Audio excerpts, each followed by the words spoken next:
떡하면 비트코인 욕하던 사람들인데 그 조직이 지금 바라는 그런 시장은 이 생태계 먹이사슬의 정점입니다. 정점.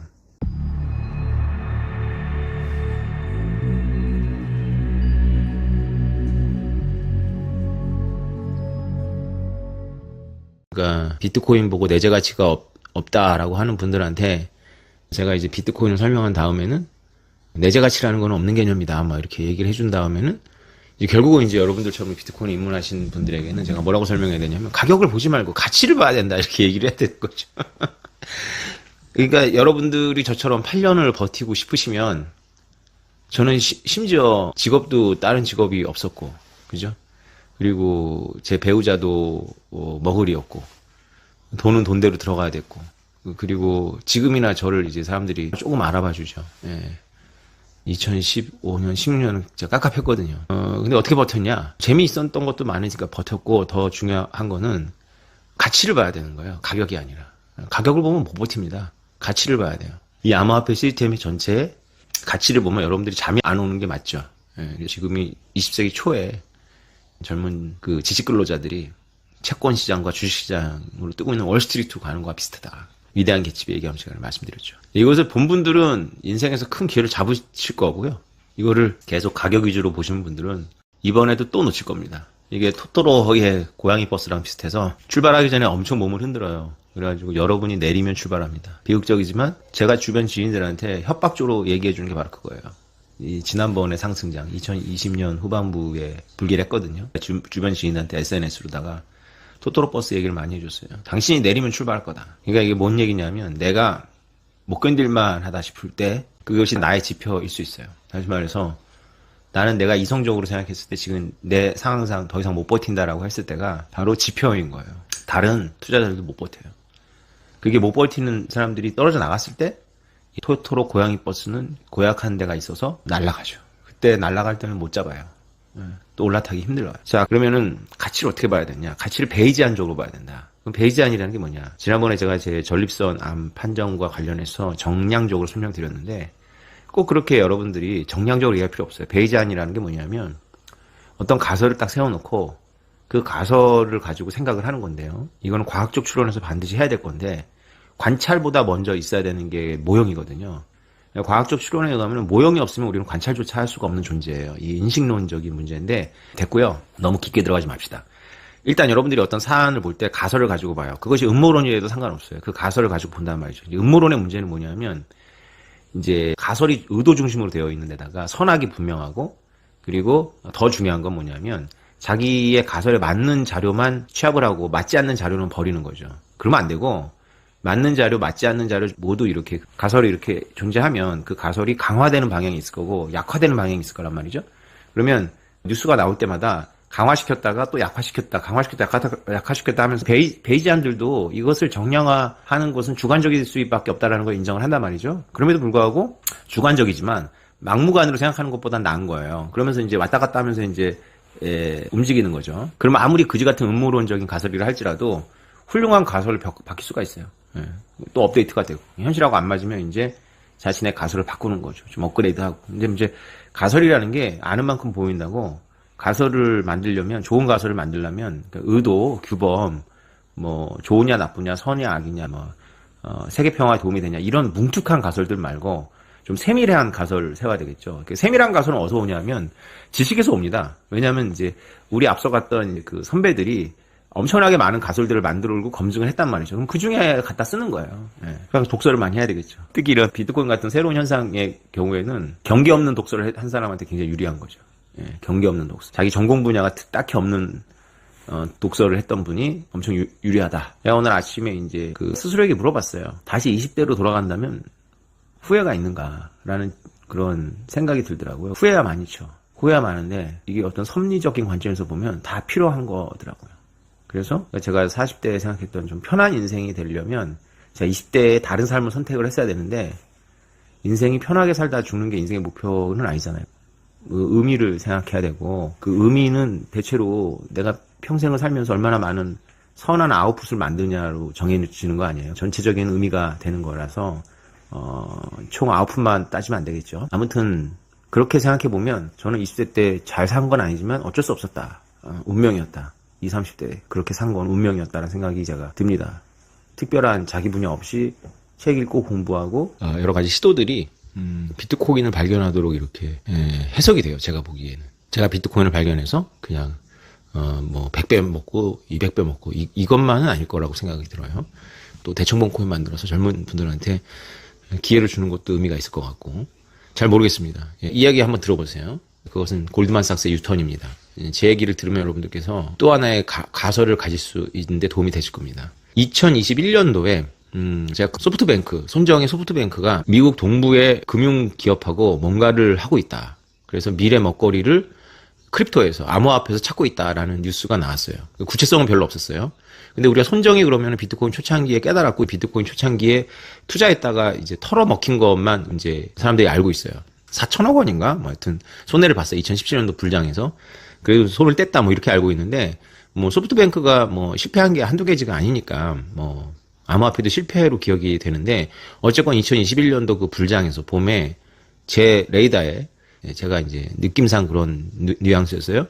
소프트뱅크가 미래 먹거리로 암호화폐에 사원을 걸고 있는데 월가의 큰 대하고 뭔가를 하고 있다 이런 첩보성 뉴스였어요. 제 기억에 몇 주 있다가 이건 제가 찾았는데 미국의 포브스지가 그 첩보성 기사를 내보냈어요. 그게 뭐냐면 JP 모건이 클리어링 하우스에 관심을 갖고 있다 거예요. 클리어링 하우스 사업은 뭐냐? 그 이제 천천히 말씀을 드릴 건데 엄청 큰 거고 엄청 좋은 겁니다. 그 당시 저는 이런 생각을 했었죠. 손정희하고 JP 모건하고 클리어링 하우스를 하려고 하는구나. 클리어링 하우스는 무위험이고 위험은 거의 없고 앉아서 돈 버는 건데, 야 머리 좋다. 이 생태계의 먹이사슬 정점에 가려고 하는구나 이 생각을 했었어요. 근데 그때 거품이 꺼졌죠. 뭐 중국발 악재, 뭐 일론 머스크의 트윗 뭐 이러면서 거품이 꺼졌고 이 관련한 후속 뉴스는 이제 없었어요. 그게 지금 완전히 뇌피셜입니다. 이 베이지안적인 추론이에요. 자 이제 골드만삭스 얘기로 넘어가 봅시다. 골드만삭스는 제가 책에도 여러 많이 할애할 만큼 갈짓자 행보 그 자체예요. JP 모건의 다이먼뿐만이 아니라 골드만삭스도 뭐 2014년도에 이제 제 책을 읽으신 분들은 아시겠지만 블록체인하고 비트코인을 구별해서 그 모든 영광은 블록체인한테 모든 그 악담은 비트코인한테 가도록 하게 한 첫 번째 보고서를 쓴 것도 골드만삭스거든요. 2021년도에도 뭐 어떻게 번역할지 모르겠지만 보고서를 하나 냈어요. 재밌는 제목인데 아름다움은 보는 사람 눈에 있지 않다 뭐 이렇게 해석이 되는 것 같은 그런 영어로 냈어요. 그 보고서에서 비트코인은 투자 자산으로 적합하지 않다 이렇게 썼죠. 그런데 또 CEO는 우리는 비트코인을 주시하고 있다 뭐 이런 뉴스도 내보냈고 그 다음에 작년에 또 비트코인 창구를 재개하겠다 뭐 트레이딩 창구를 재개했다 이런 뉴스 나왔어요. 근데 포춘지가 어떤 제목의 뉴스를 썼냐면 월가 투자자들의 비트코인에 대한 암호화폐에 대한 그 행동이 정반대 방향으로 180도 턴했다라는 거예요. 피델리티가 401K를 암호화폐에 투자한다는 뉴스와 그다음에 골드만삭스가 비트코인 암호화폐 담보대출을 한다 이런 뉴스라고 했어요. 근데 사실은 그 피델리티는 원래부터 비트코인의 친 비트코인적이었고 물론 401K를 넣는다라는 거는 이거는 사실은 그 의미랑 봤을 때는 SEC ETF 이상의 의미가 있는 건데 물론 이 뉴스가 나오고 얼마 있다가 그 미국 노동부의 고위 관료가 퇴직연금 다 고갈될 가능성이 있다 위험하다 위험한 생각이다 이렇게 반박을 했죠. 아무튼 저는 그 포춘지의 기사에서 두 개 중에 피델리티가 아니라 골드만삭스가 보이는 행보가 이 지금 월가의 그 사람들의 생각이 바뀌고 있다라는 거를 그대로 보여주고 있다라고 저는 보고 이제 칼럼을 썼습니다. 제 생각을 한번 들어보세요. 골드만삭스가 OTC 창구를 연다고 했어요. 뭐 OTC 창구를 열겠다. OTC라는 오버 더 카운트인데 장외 거래죠 일종의. 그러니까 업비트나 코인베이스를 이용하지 않는 장외 거래 시장에 이제 진출하겠다라고 했는데 두 달이 안 돼서 비트코인 담보대출을 하겠다라는 뉴스를 내보냈단 말이죠. 지금 월가의 주류들이 비트코인과 암호화폐에 들어가긴 해야 될 것 같은데 아직 이성이 용납은 잘 안 하는 거지. 왔다 갔다 하는 거지. 그리고 이제 월스트리트저널이 또 무슨 기사를 내보냈냐면은 마지못해서 암호화폐를 포용하는 월가 이렇게 내보냈어요. 마지못해서 릴럭턴트리라는 단어를 썼는데요. 마지못해서 한답니다. 아직 신중한 은행들도 많지만 금융기업들이 먼저 이 시장을 선점해야 되겠다는 생각이 굉장히 강하다는 거죠. 사업적으로는 선점해야 된다라는 그런 생각을 하는 거예요. 그럼 무슨 사업이냐? 비트코인, 암호화폐 시장을 위한 시장을 노리고 있습니다. 네. 자, OTC라는 건 뭐냐면요. 여러분들이 만약에 비트코인을 100개를 사려고 그래. 여러분 돈이 많아. 100개를 한꺼번에 사려고 그래. 그럼 여러분들이 100개를 한꺼번에 사면서 가격을 안 올리면서 살 수 있는 방법이 있나요? 지금은 없어요. 그죠? 여러분들이 비트코인 100개를 팔고 싶어. 그러면 가격을 안 떨어뜨리면서 팔 방법이 있나요? 없잖아요. 그죠? 시장에서 거래가 되면 내가 살려고 하는 대량 호가를 내는 순간 가격이 오를 거고, 대량 매도를 희망하는 순간 가격이 떨어진단 말이죠. 그러면 사는 사람한테도 안 좋고 파는 사람한테도 안 좋죠. 그걸 이제 골드만삭스의 초부유층 고객이라든가 기관들이 거래를 할 때 만약에 장외 거래를 한다 그러면 골드만삭스는 그 매도자하고 매수자를 연결만 해주면 되잖아요. 그죠? 그러면 클리어링 하우스라는 건 뭐냐면 이 OTC 거래에서 이게 매칭을 하는데 시점의 차이가 생기잖아요. 그죠? 시점의 차이가 생길 동안 누군가가 담보물을 넣어놔야 돼요. 그죠? 그 부담을 없애고 그 유동성을 공급하는 거거든요. 그거는 이제 여러 방법이 있는데 쉽게 말하면 이런 겁니다. 대량의 비트코인 매도자가 나타났어. 그러면 내가 그 매수자를 아직 나타나지 않았지만 찾을 수 있을 것 같아. 그러면 매수자를 찾기 전에 내가 현재 시가에다가 수수료 붙여가지고 수수료만큼 까고 일단 잡아주는 거지.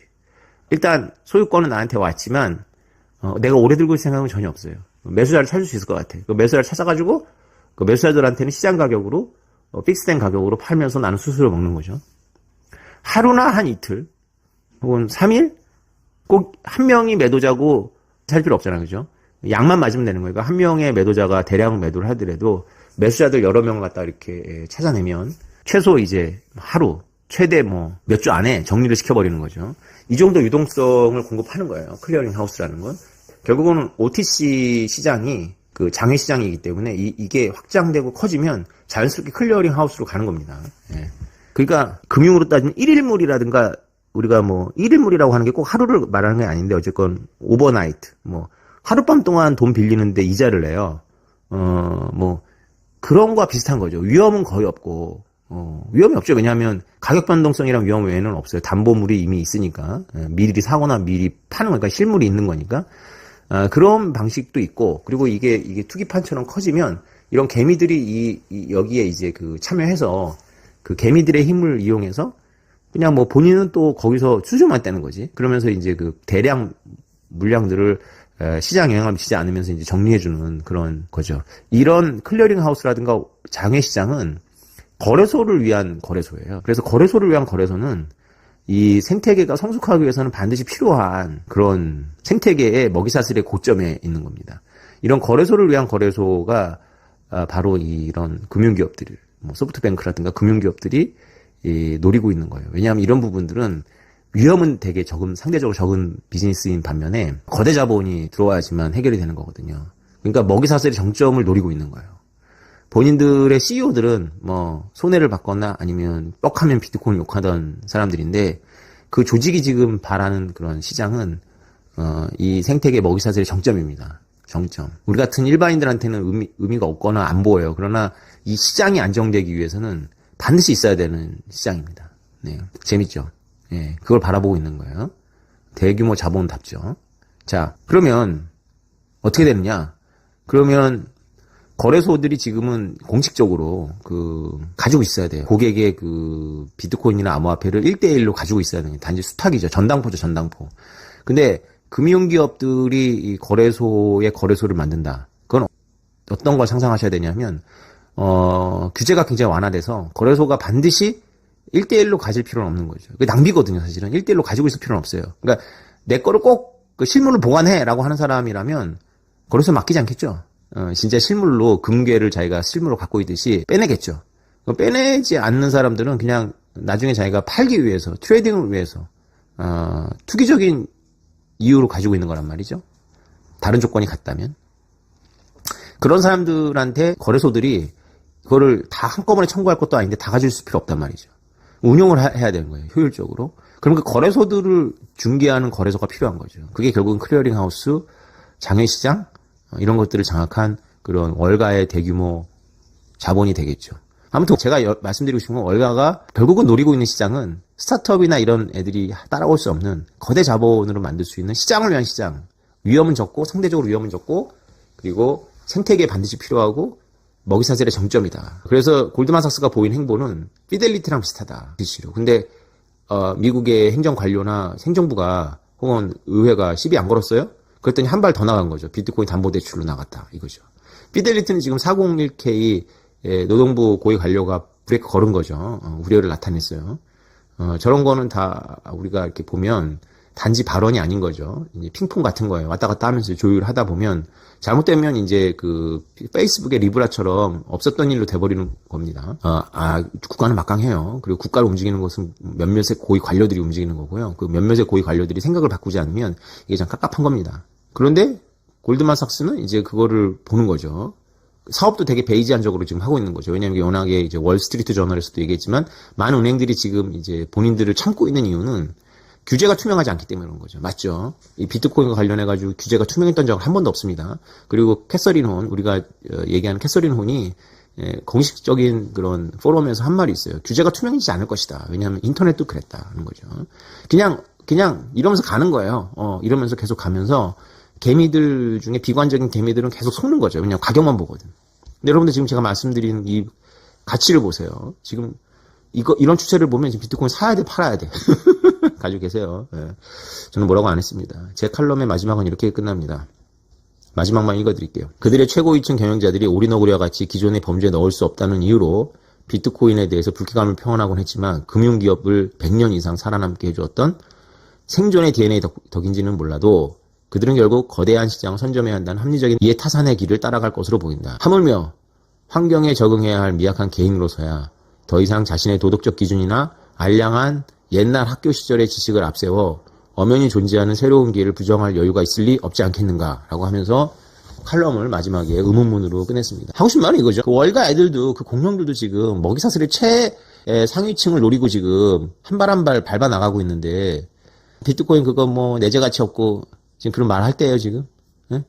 정신 차리라고 하세요. 가족들 보고 먹을 가족들이 깨닫지 못한다. 그러면 거의 포기해야 되지 않나. 다음번의 상승 이후에 그분들은 관심을 갖지 않을까 이런 생각은 좀 들긴 해요. 제 경험상. 그럼에도 불구하고 여러분들은 깨달은 자로서 주변에 계속 알려야 될 의무가 있는 거죠. 그죠? 예. 여러분들이 깨달았다는 건 여러분 주변에 여러분이 뭐를 하든지 저처럼 유튜브를 하든지 아니면 블로그를 하든지 하시면서 주변에 계속 알리셔야 되겠죠. 야, 지금 월가도 지금 방향 잡고 지금 행정부 관료들하고 지금 핑퐁 하면서 지금 가는 거야. 방향 잡은 거야. 그런데 그 사람들 비트코인 안 좋아해. 이해도 못 해. 근데 그 사람들이 생각해. 그게 뭐가 중요해? 내가 좋아하고 이해하는 게 중요해? 안 중요해. 시장이 있잖아. 시장이 그리고 매우 먹음직하고 탐스러워. 그지? 그럼 먹어야 되지. 이러고 간단 말이죠. 그죠? 근데 이 사람들의 이런 부도덕해 보이는 이런 엘리트들의 위선적인 어떤 행동이지만 이들이 이런 시장에 들어가는 것이 이 시장 전체에 엄청나게 안정감을 준단 말이죠. 생태계에 엄청나게 기여해요, 이것이. 네. 이상입니다.